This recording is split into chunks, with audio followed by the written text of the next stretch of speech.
Hello students. स्वागत है आपका एमसीएस क्लासेस में। यूनिट 10 की हमारी क्लास चल रही है। आज का हमारा टॉपिक क्या है? मध्य प्रदेश की जनजातियों से संबंधित संस्थान, संग्रहालय और प्रकाशन। आज हम इसे कवर करने वाले हैं। ठीक है, बहुत ही आईएमपी टॉपिक है। जैसे कि लास्ट ईयर क्वेश्चन आया था, क्या एक क्वेश्चन आया था, वन्या प्रकाशन। ठीक है, वन्या प्रकाशन कब से प्रारंभ किया है मध्य प्रदेश गवर्नमेंट ने? ठीक है, आपको याद होगा 1980 में। ठीक है, ये क्वेश्चन आया था यहाँ से। ठीक है, और जो बादल बोई संग्रहालय है, उसमें जो बादल बोई हैं उनके बारे में पूछ लिया था कि ये स्वतंत्रता सेनानी है, चित्रकार है, या फिर अन्य व्यक्तित्व है।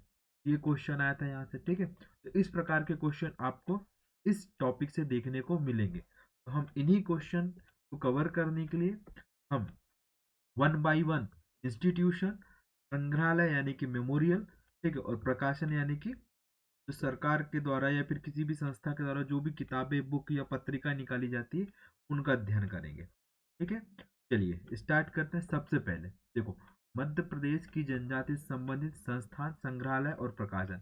अब इनका उद्देश्य होता क्या है? ठीक है, इंस्टीट्यूशन, मेमोरियल और जो प्रकाशन होता है, का मुख्य उद्देश्य क्या होता है कि जनजातियों के बारे में क्या करना, अनुसंधान और विकासात्मक कार्यों को संचालित करना, साथ ही उनकी जो विशिष्ट संस्कृति है, इनकी ट्राइब्स की जो विशिष्ट संस्कृति है, उनका संरक्षण और संवर्धन करना। इन संस्थानों का या संग्रहालय का या प्रकाशन का क्या होता है, कार्य होता है, ताकि उनकी संस्कृति विशेष को क्या किया जा सके, प्रसारित किया जा सके, और प्रसारित करने के साथ साथ उनको संरक्षित रखा जा सके। इन इन सभी उद्देश्यों के माध्यम से इंस्टीट्यूशन, मेमोरियल की स्थापना मध्य प्रदेश सरकार के साथ साथ इसके सेंट्रल गवर्नमेंट के द्वारा भी की जा रही है। ठीक है, और उनके सामाजिक आर्थिक विकास के लिए, क्या सामाजिक आर्थिक और राजनीतिक विकास के लिए सरकार के द्वारा योजनाएं, कल्याणकारी योजनाएं चलाई जा रही हैं। और राज्य कल्याणकारी होगा, इसमें ये कहाँ कहा गया है? ये डीपीएसपी में, कहा गया है। और डीपीएसपी क्या है? संविधान के भाग 4 में वर्णित है। कौन से आर्टिकल में? आर्टिकल 35 से लेकर के आर्टिकल 51 तक के। और आर्टिकल 38 क्या बोलता है कि राज्य लोक कल्याणकारी होगा। और लोक कल्याणकारी का अर्थ क्या होता है कि राज्य में निवास करने वाले प्रत्येक व्यक्ति को सरकार एक नजर से देखेगी और उनका समस्त विकास करेगी। जिससे कि आप प्रस्तावना में पढ़ेंगे। ठीक है, सामाजिक, आर्थिक, राजनीतिक न्याय।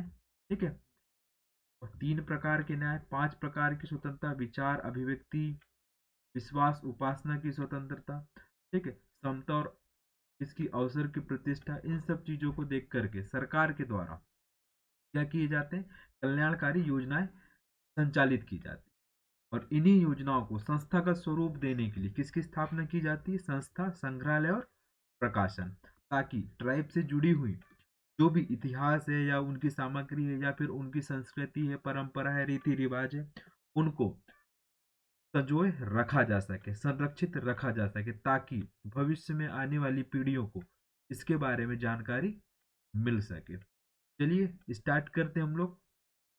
प्रमुख संस्थान। ठीक है, मध्य प्रदेश की जनजाति संबंधित प्रमुख संस्थान।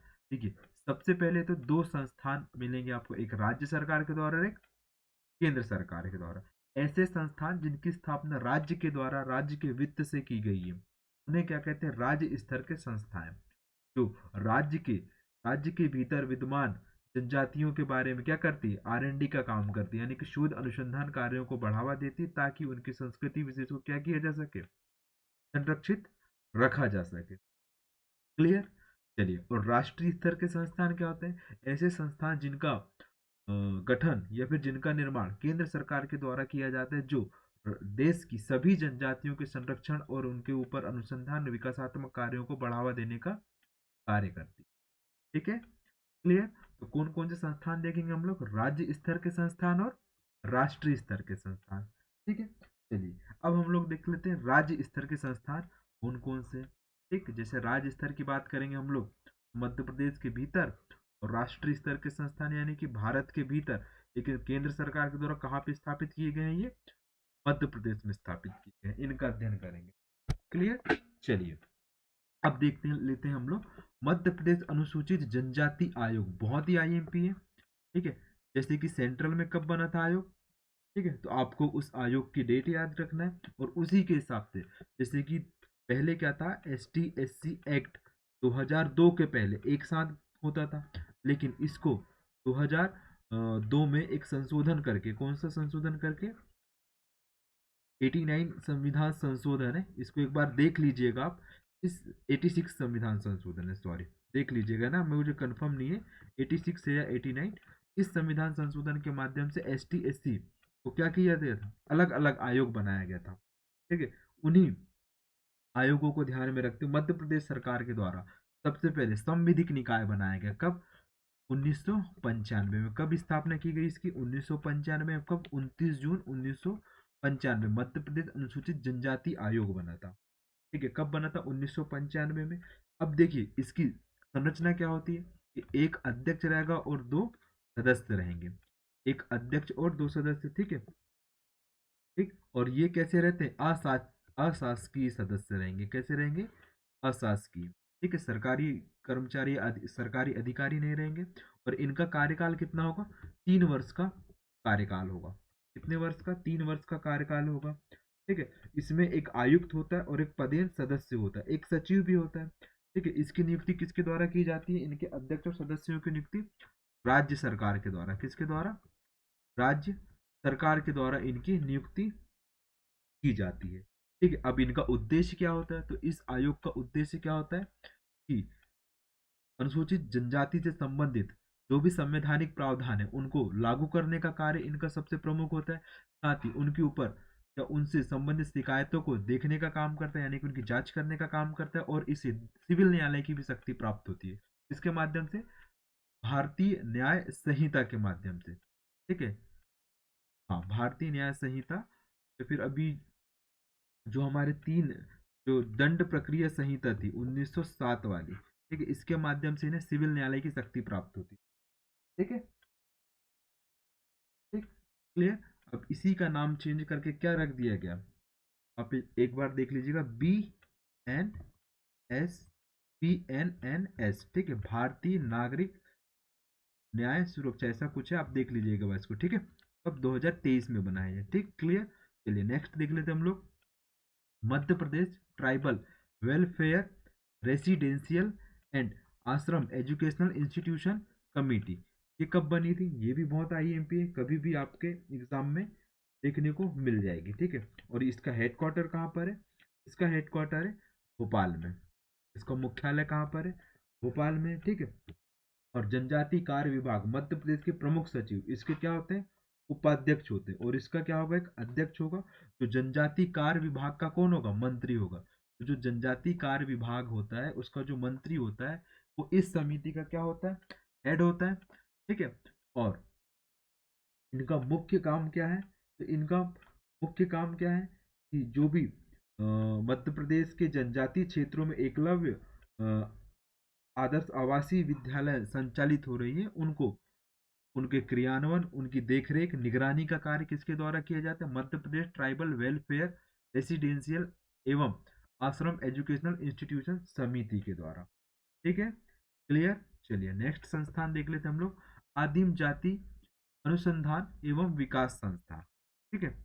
आदिम जाति अनुसंधान एवं विकास संस्थान कब हुई थी इसकी स्थापना, 20 अप्रैल, ठीक है, 20 अप्रैल 1954 को हुई थी, 1950 को 1954 को हुई थी, ठीक है। कब, 1954 को हुई थी, ठीक। लेकिन इसको 1965 में इसका मुख्यालय कहाँ स्थानांतरित कर दिया गया, भोपाल में स्थानांतरित कर दिया गया। क्या है, आदिम जाति अनुसंधान एवं विकास संस्थान। अब इसके कार्य क्या होते हैं, प्रदेश की अनुसूचित जाति से संबंधित सर्वेक्षण, अनुसंधान तथा विकासात्मक कार्यों का संचालन और मूल्यांकन करना इसका क्या था, मुख्य उद्देश्य या काम था, ठीक है। क्या था इसका मुख्य उद्देश्य या काम, तो प्रदेश की अनुसूचित जनजाति से संबंधित सर्वेक्षण, अनुसंधान तथा विकास कार्यों का क्या करना, मूल्यांकन करना इस संस्थान का मुख्य उद्देश्य था। चलिए नेक्स्ट देख लेते हैं हम लोग, मध्य प्रदेश आदिवासी वित्त एवं विकास निगम, ठीक है। मध्य प्रदेश आदिवासी वित्त एवं विकास निगम, इसकी स्थापना कंपनी अधिनियम, कंपनी एक्ट 1956 के तहत, 1956 के तहत कब की गई थी? 1994 में। कब की गई थी? 1994 में, यानी कि 1994 में इसकी स्थापना की गई थी। और इसका एग्जीक्यूशन यानी कि कार्य प्रारंभ कब हुआ था? 1 अप्रैल 1995 को। अब इसका उद्देश्य क्या है?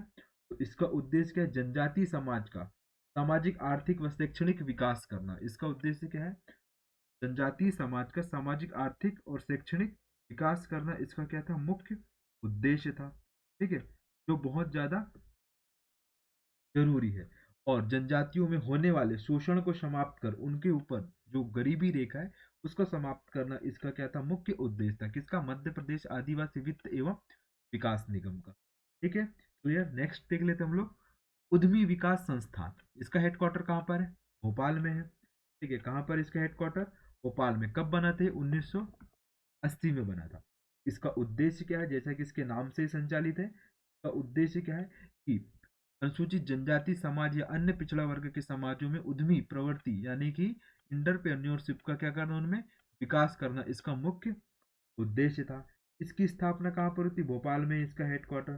ठीक है, ये हो गया एक संस्थान। बस आपको हेडक्वार्टर याद रखना है और इसका स्टेब्लिश्ड ईयर याद रखना है, कब हुई थी? 1980 में। चलिए नेक्स्ट देख लेते हैं हम लोग। नेक्स्ट संस्थान है हमारा मध्य प्रदेश रोजगार एवं प्रशिक्षण परिषद। ये भी आईएमपी है। ठीक है, क्या है? मध्य प्रदेश रोजगार एवं प्रशिक्षण परिषद की स्थापना आदिवासी तकनीकी शिक्षा मंडल के नाम से। इसका पुराना नाम क्या है? आदिवासी तकनीकी, ठीक है, आदिवासी तकनीकी शिक्षा मंडल, आदिवासी तकनीकी शिक्षा मंडल के नाम से कब हुई थी? 1981 में हुई थी। कब हुई थी? 1981 में। और ये किसके अंतर्गत रजिस्ट्रेशन किया गया था इस परिषद का? तो मध्य प्रदेश का जो सोसाइटी रजिस्ट्रेशन अधिनियम है 1973, इसके माध्यम से इसका स्थापना की गई थी। इसका उद्देश्य क्या है? अनुसूचित जाति वर्ग के लिए तकनीकी कार्यक्रमों के आयोजन को संचालित करना इस संस्था का क्या था? मुख्य उद्देश्य था। इसका यदि शॉर्ट नेम हम लोग देखें तो मैप सेट इसका शॉर्ट नेम है। क्या? Map set. तो पूछा जा सकता है कि मैप सेट है क्या? मध्य प्रदेश रोजगार एवं प्रशिक्षण परिषद इसका फुल फॉर्म है। ठीक है, क्लियर। चलिए नेक्स्ट संस्थान देख लेते हैं हम लोग। इंदिरा गांधी जनजाति विश्वविद्यालय कहाँ पर है? अमरकंटक अनूपपुर में। इंदिरा गांधी जनजाति विश्वविद्यालय कहाँ पर है? अनूपपुर में है। ठीक है, कब बना था? इसका एक्ट आया था कब? 2007 में। मतलब अधिनियम कब था? 2007 में। और बना कब था ये विश्वविद्यालय? 2008 में बना था। कब बना? 2008 में। और इसका उद्देश्य क्या है? मध्य प्रदेश में रहने वाली जनजाति और लोक संस्कृति, ठीक है, मध्य प्रदेश में रहने वाली जनजाति और लोक संस्कृति के विषय में सर्वेक्षण करना, सर्वेक्षण के पश्चात उसका दस्तावेजीकरण करना, प्रकाशन करना और समारोह का आयोजन करना इसका मुख्य उद्देश्य था। ठीक है, सॉरी, इसका मुख्य उद्देश्य क्या था कि हाँ, इसका मुख्य उद्देश्य ये था कि जनजातियों से संबंधित, सॉरी मैंने किसी और संस्थान का बता दिया आपको, तो निकाल दीजिएगा माइंड से। ठीक है, क्षमा चाहते हैं। इसका मुख्य उद्देश्य क्या था? जनजातियों के बारे में अनुसंधान करना। और ये एशिया का दूसरा, ठीक है, इससे पहले जो जनजाति विश्वविद्यालय कहाँ पर है? टाइप्स यूनिवर्सिटी ऑस्ट्रेलिया में है। और दूसरी कहाँ पर है? मध्य प्रदेश के अनूपपुर में। ठीक है, इसका उद्देश्य क्या था? यह आदिवासी या फिर जनजाति समाज से लेकर के क्या खुद संस्थान कार्यों क्या करता है? संचालित करता है। ठीक है, डिग्री देने का काम करता है। ये आपको याद रखना है। ठीक है, इंदिरा गांधी जनजाति विश्वविद्यालय कहाँ पर है? अमरकंटक में। कब बना था? 2007 में बना था। एक्ट 2007 का था, 8 में स्टेब्लिश्ड हुआ था। चलिए इसके बाद देख लेते हैं मध्य प्रदेश। ठीक है, मध्य प्रदेश आदिवासी लोक कला परिषद कब बना था? ये 1980 में बना था। कभी भी आपके एग्जाम में आने के इसके पूरे चांसेस है। ठीक है, इसकी स्थापना कब हुई थी? 1980 में। और इसका हेडक्वार्टर या मुख्यालय कहाँ पर है? भोपाल में। इसका उद्देश्य क्या है? जनजाति समाज एवं लोक संस्कृति, जो भी जनजाति समाज की लोक संस्कृति है उसका क्या करना? डॉक्यूमेंटेशन करना और उनके विकास के लिए क्या करना? प्रकाशन करना। और साथ ही उनसे रिलेटेड यानी कि लोक कलाओं से रिलेटेड समारोहों का आयोजन करना इसका मुख्य उद्देश्य है। किसका? आदिवासी लोक कला परिषद का। ठीक है, यदि मैं बोलूँ गोंडी गीत तो उसका संरक्षण कौन करेगा? आदिवासी लोक कला परिषद। उसका प्रचार प्रसार कौन करेगा? आदिवासी लोक कला परिषद। ठीक है, यानी कि मध्य प्रदेश की जितनी भी जनजातियों से रिलेटेड संस्कृतियां हैं उसको संचालित, संरक्षित और प्रसारित करने का काम कौन करेगा? आदिवासी लोक कला परिषद। मान लीजिए कि गोंड चित्रकला पेंटिंग है, ठीक है, अब उसको संरक्षित करने का कार्य सरकार के द्वारा तो किया ही जाएगा, लेकिन परिषद भी अलग से कार्य करती है। ठीक है, तो कब बना था ये? 1980 में बना था। इसका हेडक्वार्टर कहाँ पर है? भोपाल में है। चलिए नेक्स्ट देख लेते हैं। भारत भवन। भारत भवन की स्थापना कब हुई थी? सबको याद है, 13 फरवरी 1982। कहाँ पर है?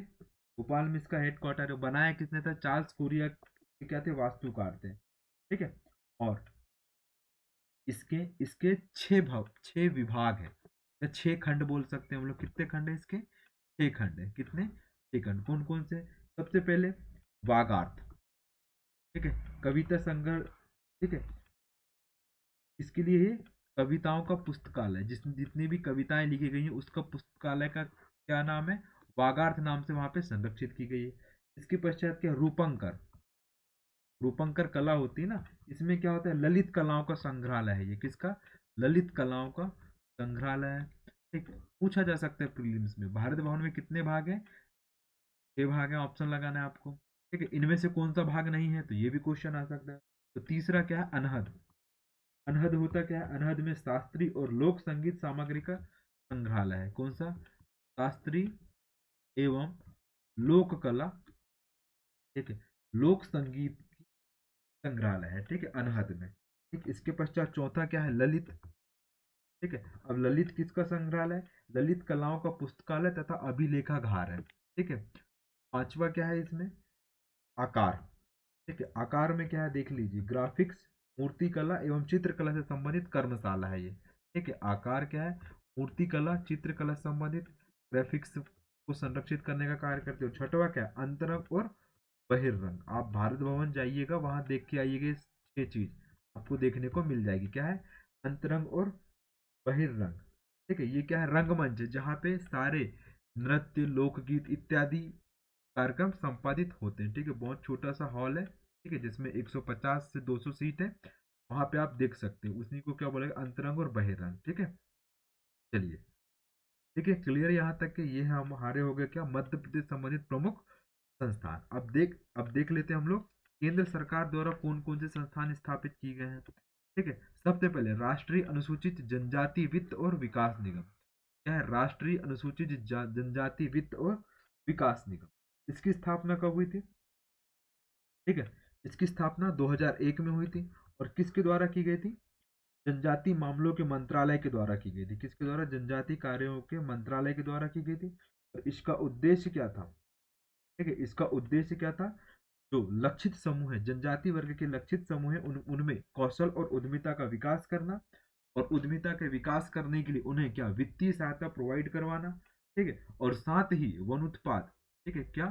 वित्तीय कौशल, ठीक है, कौशल एवं क्या? उद्यमिता का विकास करना, कौशल एवं उद्यमिता का विकास करना। और किसके माध्यम से की जाएगी? जब तक कि उनके पास वित्त नहीं होगा, तो वित्त की आपूर्ति करने वाला संस्थान है। साथ ही वन उत्पादों के लिए भी, देखो, जो जनजातियों की जो अर्थव्यवस्था होती है, जीवन निर्वाह वन उत्पाद आधारित अर्थव्यवस्था होती है, यानी कि वनों से प्राप्त वस्तुओं को या प्राकृतिक संसाधनों को प्राप्त करके उनको विक्रय करने का कार्य करते हैं ये। ठीक, और जनजाति समाज, तो उन्हीं के खरीद बिक्री के लिए उनको वित्तीय सहायता देने का काम कौन करता है? राष्ट्रीय अनुसूचित जनजाति वित्त एवं विकास निगम, जिसकी स्थापना कब हुई थी? 2001 में हुई थी। ये आपको याद रखना है। चलिए नेक्स्ट देख लेते हैं हम लोग। ठीक है, ट्राइफेड बहुत ही आईएमपी है। ट्राइफेड कब स्टेब्लिश हुआ ये? 1987 में, 1987 में स्टेब्लिश हुआ। इसका उद्देश्य क्या है? ठीक है, पहले तो इसका फुल फॉर्म देख लेते हैं। Tribal cooperative marketing development federation of India limited. ठीक है, इसकी स्थापना कब हुई थी? 1987 में हुई थी।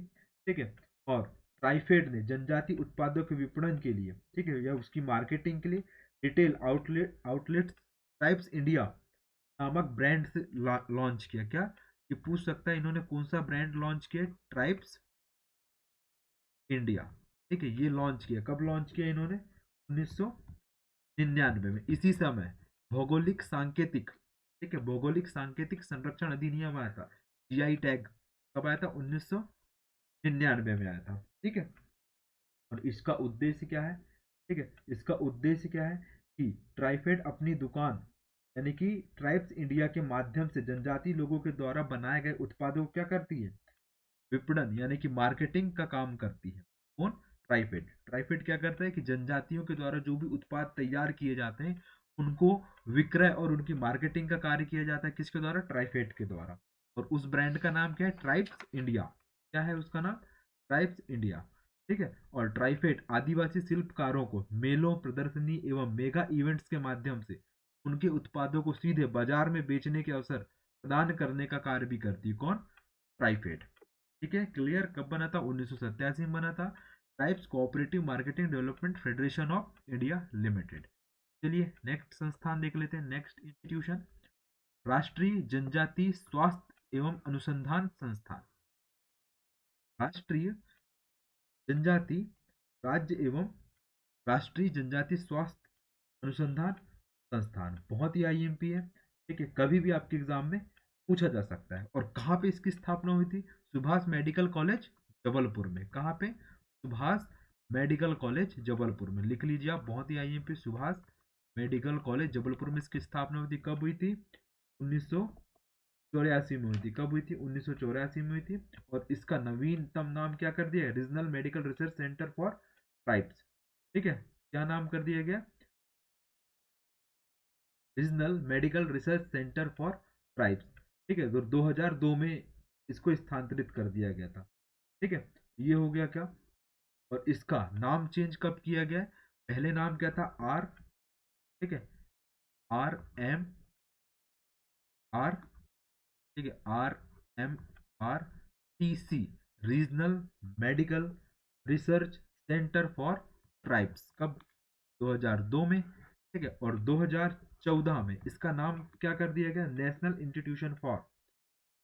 Institute of research in tribes health. ठीक है, क्या कर दिया गया इसका नाम? राष्ट्रीय जनजाति स्वास्थ्य अनुसंधान संस्थान।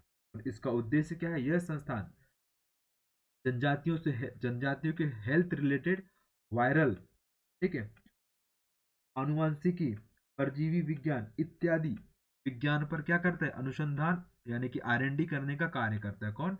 राष्ट्रीय जनजाति स्वास्थ्य अनुसंधान संस्थान। ठीक है, क्लियर।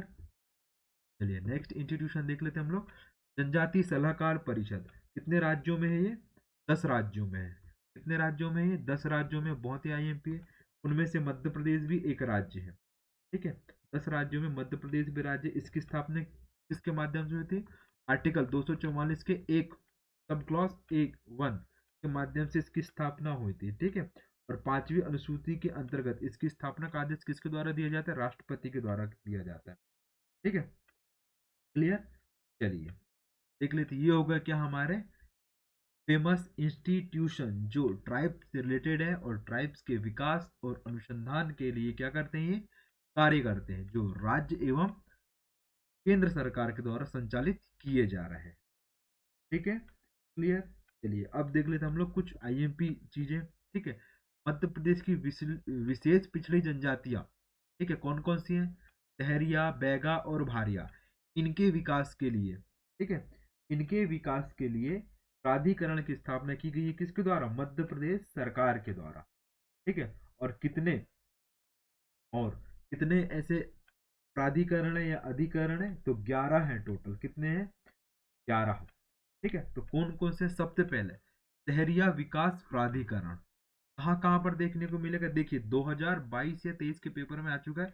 इनमें से कहाँ कहाँ किस जगह पर बैगा विकास अधिकरण नहीं है? तो उसका आंसर था क्या था? रायसेन, क्योंकि रायसेन जिले में ना ही बैगा ट्राइब्स रहती है, तो उसका आंसर क्या हो जाता है? रायसेन।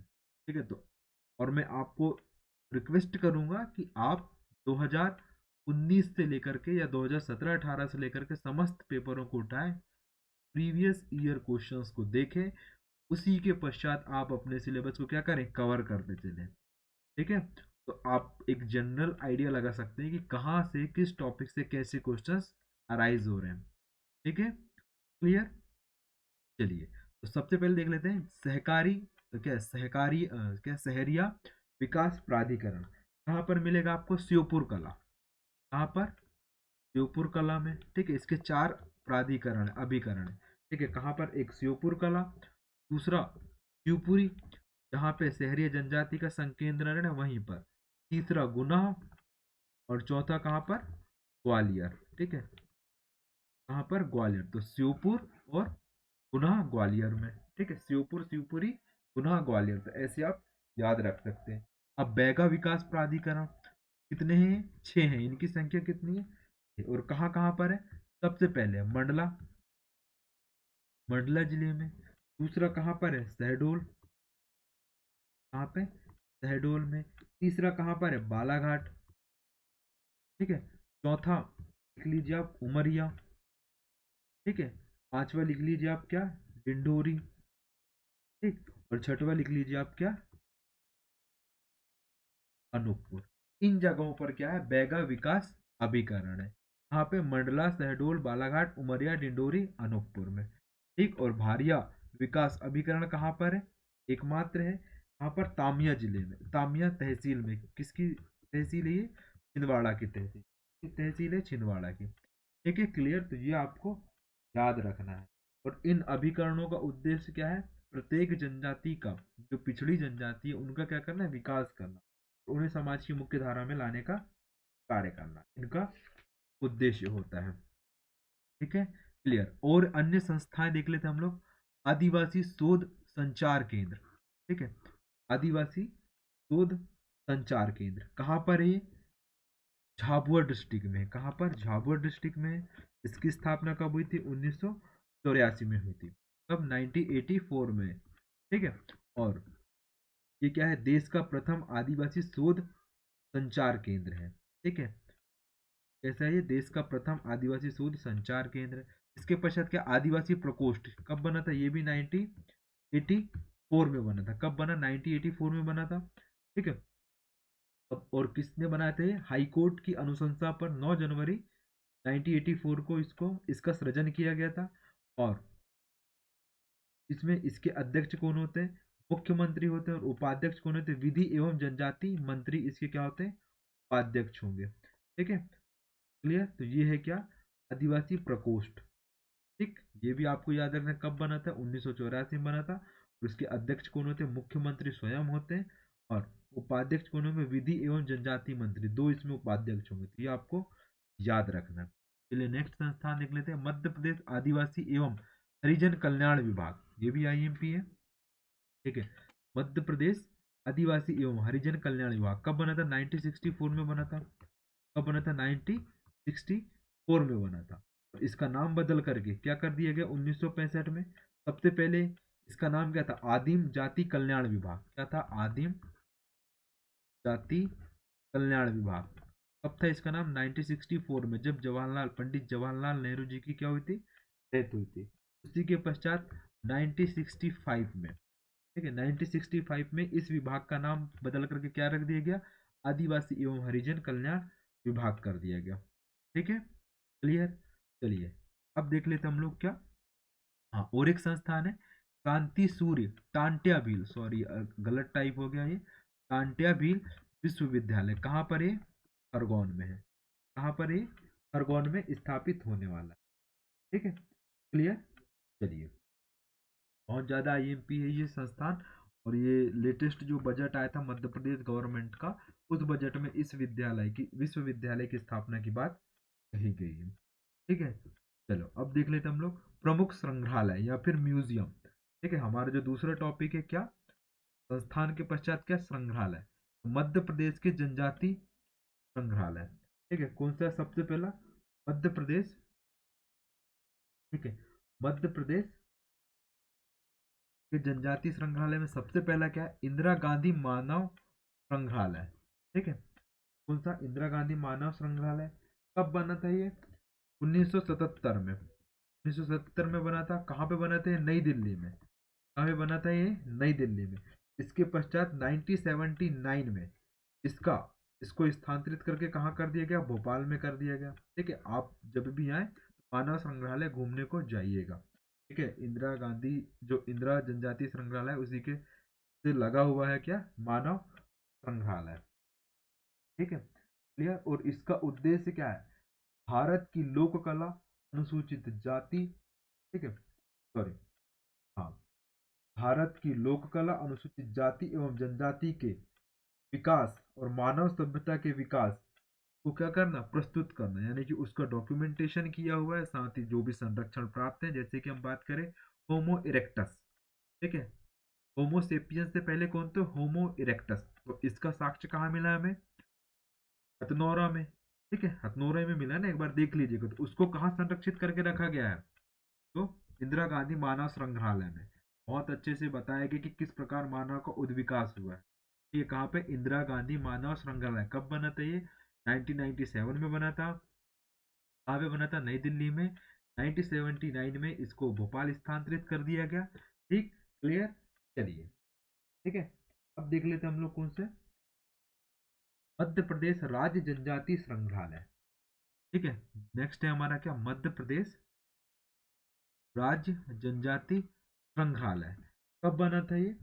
1964 में। कब बना था? 1964 में बना था। ठीक है, और ये कहाँ पर है? ये भोपाल में है। कहाँ पे है ये? भोपाल में है। ठीक है, अब इसका कार्य क्या होता है कि का कार्य क्या है? जो भी जनजातियों से संबंधित समारोह, सिविल प्रदर्शनियों आदियों को क्या करता है? ये प्रारंभ करता है, फिर उनका संचालन करता है कौन? और उनकी उनसे जुड़ी हुई सामग्रियों को क्या करता है? संग्रहित करने का कार्य करता है। मध्य प्रदेश राज्य जनजाति संग्रहालय, बहुत आईएमपी है। ठीक है, अब देखो, इस संग्रहालय का प्रकाशन कौन कौन से पत्रिकाओं को जारी करते हैं? सबसे पहले चौमासा, लिख लीजिए, बहुत ज्यादा आईएमपी है। चौमासा पत्रिका, इस ये प्रकाशन में आ जाएगा। ठीक है, प्रकाशन में आपको याद रखना है, चौमासा कौन निकालता है? मध्य प्रदेश राज्य जनजाति संग्रहालय। साथ ही अनुसंग, दो पत्रिकाओं का प्रकाशन करता है। अनु, दो पत्रिकाएं निकालता है कौन? मध्य प्रदेश राज्य जनजाति संग्रहालय। ठीक है, क्लियर। अब देखिए, इस संग्रहालय में कुछ कुछ दीर्घाएं हैं। ठीक है, दीर्घाएं मतलब कि बैठने का स्थान। ठीक है, कौन कौन से? सबसे पहले जीवन शैली। क्या है जीवन शैली? बस आप ही याद रख लीजिएगा। कलाबोध, ठीक है, कलाबोध के पश्चात देवलोक। ठीक है, देवलोक के पश्चात सांस्कृतिक वैविध्य, सांस्कृतिक वैविध्य। ठीक, और साथ ही छत्तीसगढ़ दीर्घा भी है यहाँ पे। कौन सी? छत्तीसगढ़ दीर्घा। साथ ही रक्को दीर्घा। इतनी सारी दीर्घाएं आपने कहाँ देखने को मिलेगी? मध्य प्रदेश राज्य जनजाति संग्रहालय में। एक बार फिर से रिपीट करते हैं, जीवन शैली, कलाबोध, देवलोक, सांस्कृतिक वैविध्य, छत्तीसगढ़ दीर्घा और रक्को दीर्घा। ठीक है, अब नेक्स्ट देख लेते हैं संग्रहालय आदिवर्त आदिवासी कला संग्रहालय। कहाँ पर? एक खजुराहो में है। ठीक है, खजुराहो में है। खजुराहो किस जिले में आता है? छतरपुर जिले में आता है। ठीक है, तीन प्रकार के मंदिर आपको देखने को मिलेंगे, पश्चिमी समूह, दक्षिणी समूह और पूर्वी समूह के। ठीक है, अब देख लीजिए, और किसने खोज की थी खजुराहो की? आपको याद रखना है, टीएस बर्ड ने इसकी खोज की थी। और चंदेल कालीन क्या है? यहाँ पे मंदिरों की प्राप्ति हुई है। और साथ ही, ठीक है, सबसे बड़ा, ठीक है, यहाँ का मंदिर कौन सा है? कंदरिया महादेव का मंदिर। किसने बनाया था? धंग ने बनाया था। ठीक है, विद्याधर ने इसको पूर्ण करा था। ये आपको याद रखना, ठीक, खजुराहो से, है ना। और खजुराहो नृत्य समारोह हाल ही में संपन्न हुआ है, तो ये भी आपको याद रखना है। ठीक है, कौन सा समारोह था ये? 50वां समारोह था, इसलिए आईएमपी हो जाता है। और यहाँ पे सबसे पहली प्रस्तुति किसके द्वारा दी जाती है? ठीक है, महान हमारी नृत्यिका है, भरतनाट्यम करती हैं, शायद हेमा मालिनी जी। ठीक है, उनका नाम आपको याद रखना है। ठीक है, खजुराहो नृत्य अंतरराष्ट्रीय स्तर का होता है। ठीक है, क्लियर। कौन सा? आदिव्रत संग्रहालय कहाँ पर है? ये खजुराहो में है। और इसका विशेषता क्या है? जनजाति कला का प्रदर्शन, जनजाति लोक कला का संरक्षण इसका क्या है? मुख्य उद्देश्य है इसका। आदिवर्त आदिवासी कला संग्रहालय। ठीक है, बहुत ज्यादा आईएमपी। चलो नेक्स्ट देख लेते हैं हम लोग, त्रिवेणी संग्रहालय। कहाँ पर है ये? उज्जैन में, नाम से ही। त्रिवेणी संग्रहालय कहाँ पर है? उज्जैन में है। कब बना था? 2016 में, जब सिंहस्थ हुआ था। कहाँ पे? उज्जैन में। कौन सी नदी मिलेगी यहाँ पे? क्षिप्रा नदी के तट पर है। ठीक है, उज्जैन। तो आपको याद रखना है, मोक्षदायिनी नदी भी कहा जाता है क्षिप्रा नदी को। क्षिप्रा किसकी सहायक नदी है? चंबल की सहायक नदी है। ये आपको छोटे छोटे फैक्ट याद रखने एग्जाम की दृष्टि से आईएमपी है। ठीक है, क्लियर। चलिए, और यह संग्रहालय में, इस संग्रहालय में अनादिदेव शिव, भगवती शक्ति एवं श्री कृष्ण पर आधारित यह संग्रहालय है। कौन सा? त्रिवेणी संग्रहालय। ठीक है, चलिए नेक्स्ट देख लेते हैं। श्री बादल भोई, बाई नहीं है, बादल भोई है ये। ठीक है, श्री बादल भोई आदिवासी संग्रहालय। अब बादल भोई मध्य प्रदेश के स्वतंत्रता सेनानी, जिन्होंने कब कब भाग लिया था? 1920 के क्या असहयोग आंदोलन में भाग लिया था। गांधी जी से इसके पश्चात मुलाकात की। इसके पश्चात 1930 में जो जंगल सत्याग्रह हुआ था, तो इन्होंने रामाकोना जंगल सत्याग्रह किया था। किसने? बादल भोई जी ने। ये मैंने आपको लास्ट लेक्चर में पढ़ा दिया हूँ। ठीक है, तो आपको ये याद रखना है। और 2024 के प्री में ये क्वेश्चन आ चुका है कि बादल भोई कौन है करके। ठीक है, और आपको पूरा भोई समाज मैंने पढ़ाया हूँ। ठीक है, भोई समाज से जो भी, तो भोई जनजाति संबंधित जो भी व्यक्तित्व रहे हैं 1857 की क्रांति में, इमरत भोई, ठीक है, टप्पा भोई, टपरू भोई, झंका भोई। ठीक है, इस प्रकार आप उनको एक बार देख लीजिएगा हमारे लेक्चर में। ठीक, चलिए, तो ये कहाँ पर है? छिंदवाड़ा में है। कहाँ पर है? छिंदवाड़ा में। इसकी स्थापना कब हुई थी? कहाँ पर है ये? छिंदवाड़ा में। इसकी स्थापना कब हुई थी? 1954 में हुई थी। इसका नाम बदल के क्या कर दिया गया था? 1977 में नाम बदला गया था। ठीक है, और इसमें क्या है? आदिवासी गोत्र चिन्ह प्रदर्शित किए गए हैं। ठीक है, इन संग्रहालय में। ठीक है, चलिए अब देख लेते हैं नेक्स्ट संग्रहालय, सहरिया जनजाति संग्रहालय। कब बना था ये? 1990 में बना था। कब बना था? 1990 में। और इसका हेड, मतलब इसका मुख्यालय कहाँ पर है? श्योपुर में है। कहाँ पर है? श्योपुर में। ठीक, चलो नेक्स्ट देख लेते हैं। अब कुछ नवीनता में रानी दुर्गावती संग्रहालय। अब इसलिए नाम से ही आंसर मिल जाएगा आपको। जबलपुर में है। कहाँ पर है? जबलपुर में है। ठीक है, इसकी स्थापना कब हुई थी? 1976 में थी, 1976 में हुई थी। और इस संग्रहालय में कलचुरी और गोंड राज्यों की पुरातत्व सामग्री क्या है यहाँ पे सुरक्षित है। किससे? कलचुरी। कलचुरियों की राजधानी क्या थी? त्रिपुरी। कलचुरी वंश के संस्थापक कौन थे? वामराज देव भी मिलेंगे, कहीं आपको कोकल्य भी मिलेंगे। ठीक है, तो ये आपको याद रखना है। ठीक है, कलचुरी कहाँ कहाँ के थे? एक तो माहिष्मती के कलचुरी, ठीक, और त्रिपुरी के कलचुरी। ये आपको तीन कलचुरी याद रखने हैं। ठीक है, जब हम मध्य प्रदेश की हिस्ट्री पढ़ेंगे तो इन तीनों को विस्तार पूर्वक अध्ययन करेंगे। ठीक है, रानी दुर्गावती कौन थी? गोंड शासिका थी। ठीक है, नरई नाला का युद्ध आपको याद रखना आसफ खां के साथ हुआ था, ये आपको याद रखना। ठीक है, इसके पश्चात क्या है? राजा शंकर शाह संग्रहालय। कौन सा? राजा शंकर शाह संग्रहालय। ये भी कहाँ पर है? जबलपुर में बनाया जा रहा है। ठीक है, और ये क्या काम करेगा? जनजाति नायकों से संबंधित कहानी, अभिलेखों, शोध कार्यों का प्रस्तुतिकरण करता है। किसके माध्यम से? वर्चुअल रियलिटी के माध्यम से। किसका? वर्चुअल रियलिटी के माध्यम से क्या करता है? जनजाति नायकों को प्रस्तुत करने का कार्य करता है। इसके पश्चात क्या? टांटिया भील संग्रहालय कहाँ पर बनेगा? ये खंडवा में बन रहा है। कहाँ पे बन रहा है? खंडवा में बन रहा है। ठीक है, बहुत ज्यादा आईएमपी है। इसके पश्चात क्या? जनजाति संस्कृति संग्रहालय। हाँ, देखने को मिलेगा आपको जनजाति। ठीक है, मध्य प्रदेश जनजाति संग्रहालय भोपाल में है। ठीक, कब बना था? 1954 में बना था। इसके पश्चात क्या है? सॉरी, 2011-12 में बना था। कब बना था? 2011-12 में। इसके पश्चात क्या? आदिवासी संग्रहालय कहाँ पर है? पतालकोट। पतालकोट में कौन सी जनजाति रहती है? भारिया जनजाति रहती है। ठीक है, किस तहसील में आता है? तामिया तहसील में आता है। और तामिया तहसील किस जिले में आती है? छिंदवाड़ा जिले में आती है। कब बना था? 1954 में बना था ये संघ। ठीक, क्लियर।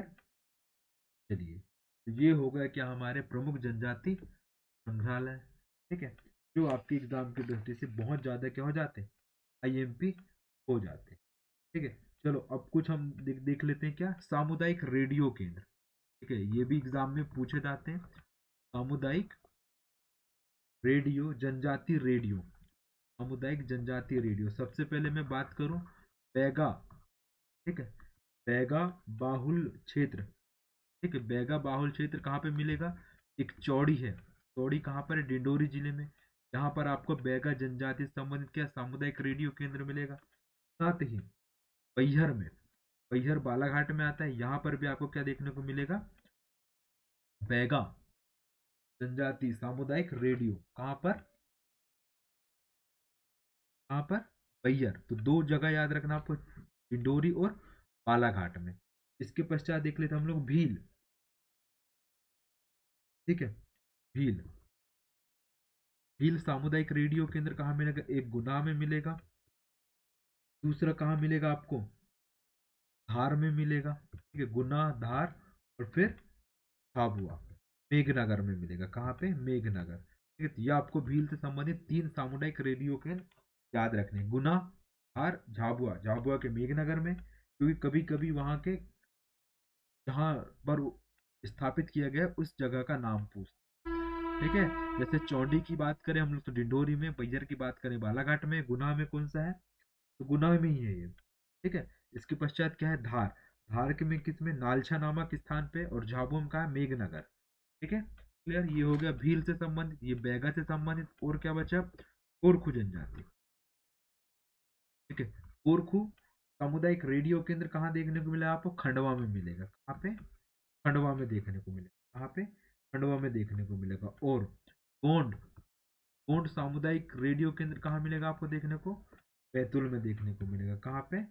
बैतूल में देखने को मिलेगा। ठीक है, क्लियर? आई होप आपको यहाँ तक की चीजें क्लियर हुई होंगी।